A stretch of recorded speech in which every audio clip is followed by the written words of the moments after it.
The Constitution divides power among three branches of government. Congress passes the laws, the courts ensure the laws are constitutional, and the president is charged with enforcing the laws. How the president enforces laws can lead to conflict between the executive branch and the Congress. One bill passed in 2005 set off a fundamental constitutional disagreement between the two branches. Senator John McCain and others in the Senate added provisions to a Defense Department funding bill outlawing the abuse of prisoners.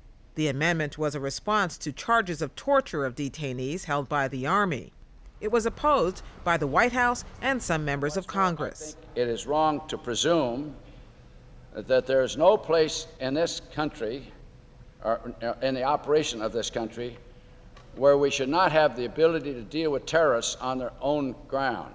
Despite these objections, the bill was approved by Congress. President Bush signed the measure into law, but then issued a signing statement saying he would only enforce those parts of the law he thought were constitutional. He was following a legal theory called selective non-enforcement. It reserves for the president the right to decide whether part of a law is constitutional and if it should be enforced. However, critics charge that the Constitution only gives the president all or nothing power. If the president doesn't like provisions in a bill, he can either veto it and send it back to Congress, or he can sign it. He then must enforce all provisions of the law.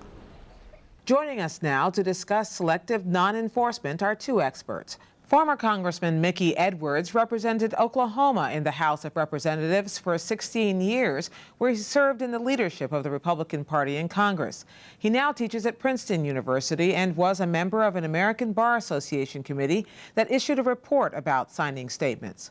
Todd Gaziano is the director of the Center for Legal and Judicial Studies at the Heritage Foundation.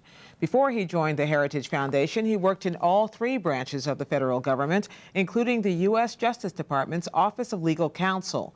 The office advises the president on constitutional issues and helps draft presidential signing statements. Welcome to you both. Thank you. Thank you. Mr. Gaziano, since you actually helped to draft these signing statements, when you did that, did you have in mind whether the president and when the president could enforce them? We received some instruction on what the president needed in the signing statements, but sometimes it was quite clear that there was a constitutional problem with a small portion of the bill. If Congress wants to tell the courts or the president that it shall strike down the entire law if any one little part of it is unconstitutional, Congress can do so. But when Congress is silent, both the courts and the president are doing a service to Congress by enforcing those portions of the statute that are constitutional. But it's the courts that decide whether or not it's unconstitutional. Under the Constitution, Article 1, Section 7, when the Congress enacts legislation, sends it to the president has only two choices, only two.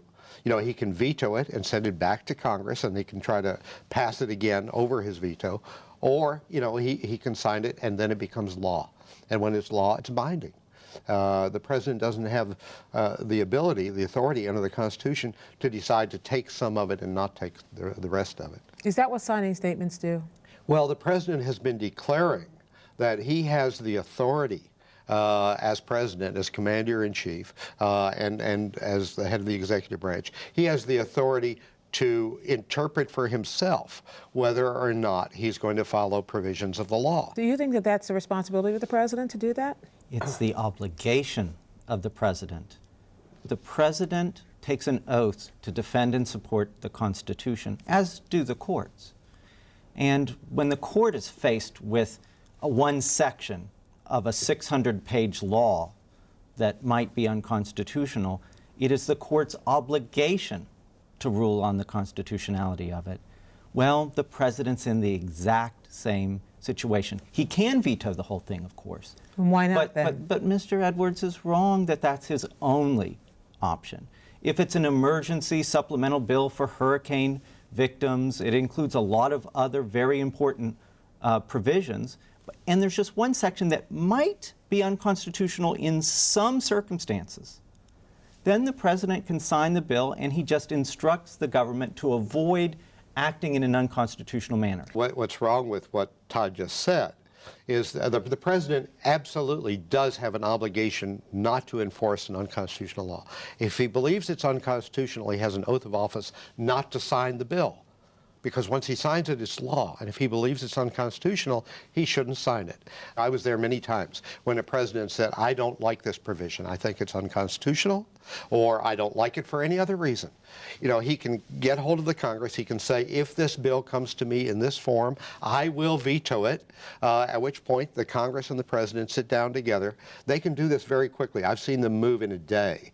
You know, they can get together and they can take that provision out, or they can negotiate out the difference. But the Constitution is very, very clear. Article 1, Section 7 says the president can do one of two things. He can sign it. It's the law. It's binding on him, just like it would be binding on either of us or on you. Or, you know, he can veto it, and it's almost impossible to override a presidential veto, almost impossible to do. Let's talk about a specific case. The McCain anti-torture amendment, as it's come to be known, was something the president wrote one of these signing statements for. He didn't agree that the power he believes that he needs as a president in a time of war should be taken from him by a blank statement made by Congress. Explain to me exactly what the reasoning is behind the decision to do something like that. Well, that's a good example because it illustrates a kind of a misapprehension of what most of these signing statements say. They generally don't say that the president will never follow a particular provision of law. It will generally say, I can follow it most of the time, but there might be an application. There might be an instance where requiring me to jail someone for seditious speech might be unconstitutional. And in those situations, I want Congress to know now that I'm going to act in a constitutional manner. And it is certainly more respectful of Congress to tell them right at the time he's signing, because that gives the opportunity to Congress, who shoves 600 provisions together in a bill, just to repass that one provision if they have a different view than the president. I want to actually ask Mr. Edwards about that as a former member of Congress. This was an amendment to a much larger omnibus bill, as they're called. And the president, if what you say is true, only had an option to veto the entire thing, including all of its good things, or to sign it. And what Mr. Graziano was saying is there was a middle ground. Why should the president be deprived of the access to that middle ground? Well, there's a couple of reasons. First of all, what he describes is like a line item veto, which the courts have already said is unconstitutional. The Supreme Court's already ruled a president cannot take a piece of a bill and follow it and not follow others. He can't do that. The point is, when you send the bill back to Congress, they can almost instantly vote on whether to override the president, or they can say, you win, Mr. President, you win. You know, that's out of there. The president can't make that decision himself. That's the problem. Let me ask Mr. Graziano to respond to that. Well, the president hasn't said he's not going to follow all of those provisions that Mr. Edwards is talking about in every instance. He's just saying there might be a circumstance. There might be an extreme circumstance when I am acting, for example, as commander-in-chief. I'm curious about whether the president actually has the power through these signing statements to call for something not to be enforced. Is there a force of law that comes with a signing statement like this that the Constitution provides for that allows the president to say yes, this, and not that? Well, first of all, as we said, the Supreme Court has already ruled that a line item veto, taking a part of a bill, and striking just down a part of the bill, is not constitutional. The president doesn't have that authority. The president is not issuing a line item veto in these provisions. The president has a responsibility to uphold the Constitution. Is it better that he secretly doesn't enforce certain provision years later? No, it's much better when he signs a law that he lets Congress know. You've been sloppy. You should not have 1,000 provisions in one bill, but you've been sloppy on these 4. The other 998 I'm fine with, but these 4 maybe. You're saying it's advisory. He's just advising Congress to take another look at it? No, or back to the he's force saying of law how question? I may have to enforce these laws. But that isn't making a line item veto. It isn't taking them off the books. He's saying these 4 provisions that you've enacted in a very sloppy, speedy way. Yes, I warned you.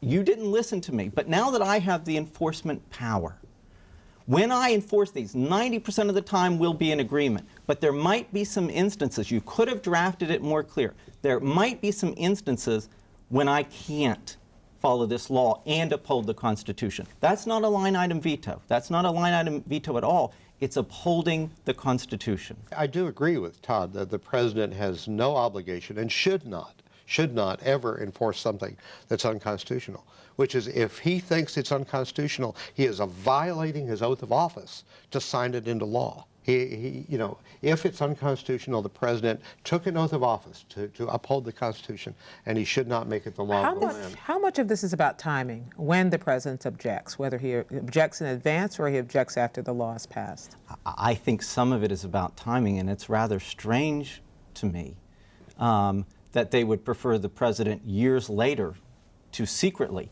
not enforce or to give a secret memo to his staff. I think it's much better if he's forthright and transparent when he signs a bill. It's an opportunity for the president to signal to the executive branch and the American people that he expects certain provisions to be strictly enforced, or he's putting Congress on notice that there might be some provisions that present some special problems. Final response, Congressman Edwards. I don't think the founders could have dreamt that a president of the United States was going to say, this bill has been passed by Congress, which is the people's representatives. They, under Article 1, Section 1, are in charge of deciding what's the law, and that it's going to be sent to the president, and he's going to sign it, and he's going to make it law, and then he's going to hold out the ability, if he chooses, not to enforce it. That is a complete violation of our entire system of government, which places the power within the people through their representatives to decide what the law is. And we'll leave that there for now. Congressman Mickey Edwards and Todd Gratiano, thank you both very much. For more information on signing statements and the Constitution, please visit annenbergclassroom.org. I'm Gwen Ifill.